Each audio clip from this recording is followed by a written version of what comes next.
I was born in North Carolina, Camp Lejeune. That's where I was born. I was born on a Marine Corps base. A lot of hillbillies, people walk around barefoot all the time and like roasting pigs in their yard and shit.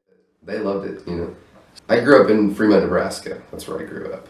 Fremont, Nebraska. I lived there for probably 12 years. Okay. That's how long I lived there. I moved out here a little before I went into high school, so I was like middle school when I moved out here.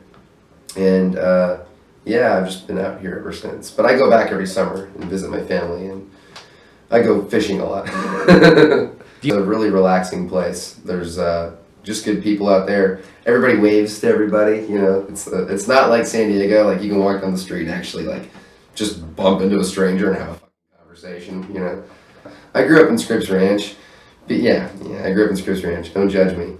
But I grew up in the suburbs. But I had a lot of really cool friends in the neighborhood. They were all like families with kids my age. So we always played football and stuff. And we'd light tennis balls on fire and kick them in the street.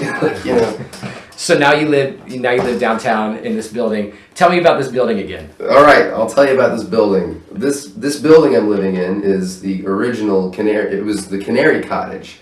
It was built in 1887. The business survived until 1910. I'm pretty sure that's when they went out of business. And it was owned by a woman named Ida Bailey. Ida Bailey was like the only female to own her own brothel at that time. And she's credited for being the first ever person to create the concept of outdoor advertising. So she was a real economist, or is that the right word? Economist? Capitalist? Whatever. But what she would do is every Sunday she'd get all the girls that worked in the brothel, she'd get them all dolled up, and she'd rent a carriage. She'd take them around by every single church in San Diego. And she'd yell, "Come to the Canary Cottage, come see our girls." And the girls would blow kisses at all the men leaving church with their wives, and the wives would be like, "Eh," and the men would be like, "Ooh, she smiled at me." So, Ida Bailey ran this place for a long time. It was the most expensive, high-class brothel in all of the Stingery, which is what Gaslamp used to be called. It wasn't called a Gaslamp. It used to be called the Stingery. And the trees outside these windows are actually the original trees that Ida herself planted. And she planted them in this alley to escape from the cops. So when the cops came through the front alley, they'd go out the window in the back alley, and they'd climb up the tree to get on the building next door, go down the fire escape to be on the other side of the block. So the tree right outside my window was used to get away from the cops back in the day. Yeah.